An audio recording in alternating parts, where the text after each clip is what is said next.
Hi, I'm George Duke, and this is the Roland V piano.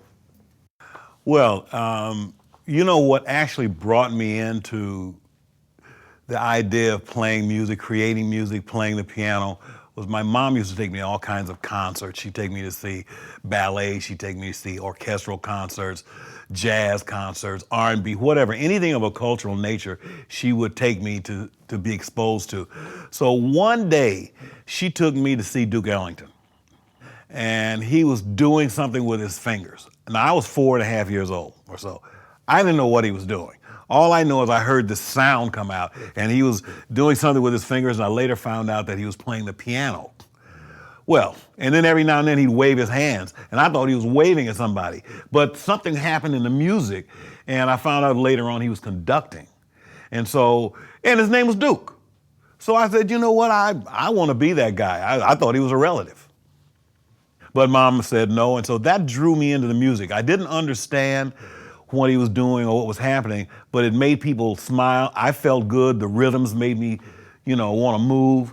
And so I said, I want to do. That's me for the rest of my life. At 4.5 years old. When I was an undergraduate at the San Francisco Conservatory of Music, I won't say what year that was. That was a long time ago. And I was actually a teenager. I started school there. I was around 17, 18 years old. And I had this gig at a local club called the Both And Club. And Al Jarreau used to come by every Sunday and sing. And so eventually the club owner said, well, why don't you guys form a group? You mind him coming to sing with you on the weekend? I said, no, Al is great. And we developed a friendship out of that. And we worked at this place for like 2.5, 3 years, all the time that I was an undergraduate at school. And that really solidified kind of my whole musical training. Al and I, neither one of us knowing we could make a living out of doing this. He was a psychologist. I was an undergraduate at school. And my mom saying, get a teaching credential. You don't know if this music thing is going to work. But all these years later, we're still here, and Al and I are still making records. We're still touring. And that's where it started. Currently, I have a band that changes sizes depending on the money. Sometimes I like to do some quartet kind of gigs with just a rhythm section, piano, bass, drums, and guitar, where I go out and gives me a chance to get my chops going and play smaller venues where I can really play and dig a little deeper into my library of songs. The dates that pay, generally a larger band where I take a couple of singers and maybe another keyboard player or something like that. And also I'm still doing a lot of production, mostly with artists from out of the country now. I've just finished working with a young artist from Cameroon, and I've worked with a young singer named Ledisi. We did some work, and still working with my old friends like Jeffrey Osborne and Howard Hewitt. So been keeping pretty busy and doing a lot more touring now than I have in the past 10 years. Well, there's several advantages. First of all, the size of it, if you're on a small stage, makes it, that's a pretty obvious advantage, in terms of the size. The other thing is this thing really sounds good. I mean, the most important thing to me, more than the size, is that it's got to feel like a piano. So the advantage of this is that you've got a piano, the feel of a real piano in a small box. And that's the bottom line. The way it feels, the way it sounds is very flexible. I think that from what I understand, it adjusts to your touch. I don't know how it does that because I'm just a piano player. I don't do that thing. But, in playing it a few minutes ago, it seems like it kind of adjusted to the way I played, which is kind of interesting because I don't think a real piano can do that. But the other advantage is on the road. When you're dealing with a real piano, you never know about the tuning. You can have it tuned before sound check, and then you have to have it retuned, after the sound check, before the show, and it's all chances are that it's going to go out of tune sometime during the show. That's not really something that you have to worry about. Sometimes as a pianist, you'll sit down at a piano and you don't want to play it. I mean, you play it because it's there and you have to play it because you say, well, that's what I need. I need an acoustic piano, and you go ahead and play it. Then there are other pianos you can sit down and play, and all of a sudden you kind of relax and say, okay, this is an instrument. I can play this. This is a real instrument, And you kind of relax and you move into another zone of creativity that you can't move into with a piano that's just fighting you or that doesn't quite sound right because you can't play it because it doesn't feel like a real piano. This piano, you actually can play. And so one thing I noticed about it didn't take long for me to start playing this piano when I realized that, okay, I'm playing an instrument.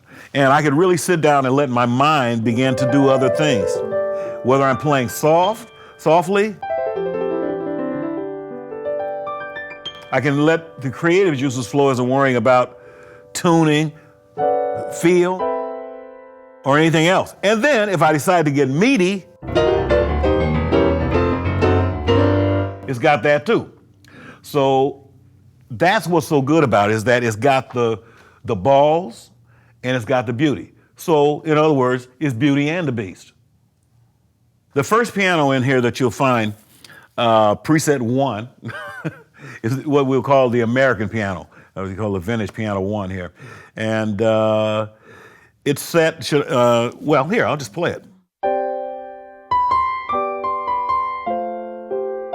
One great thing about it is the dynamics, is that I feel like I'm not limited. If I play this, I feel like what I put in, I'm getting back. And that's really important for a pianist. If you're not a pianist, it probably doesn't make as much difference.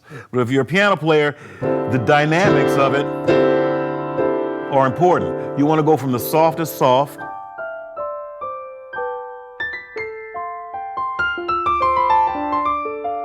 and be able to express yourself melodically so it feels like the piano is responding to what you put in it. And that's the most important thing. Whether you're playing up high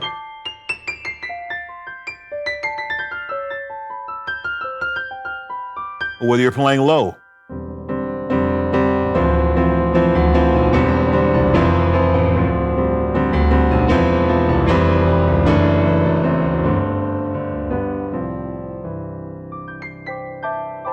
And then, of course, all the middle pedals work too. It's just like, just like a real piano.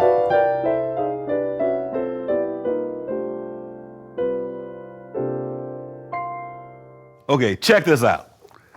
There's a piano here called a honky-tonk piano.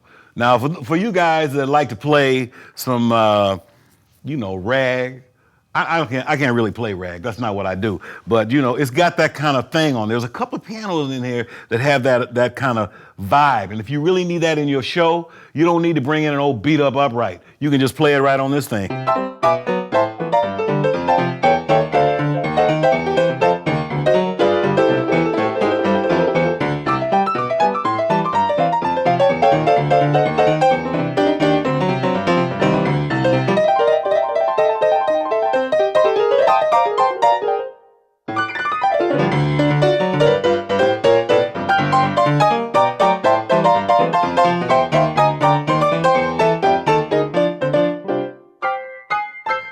Well, as you see, that's not what I really do. But you can do that. And you guys that can play it, you can learn how to play it right on there.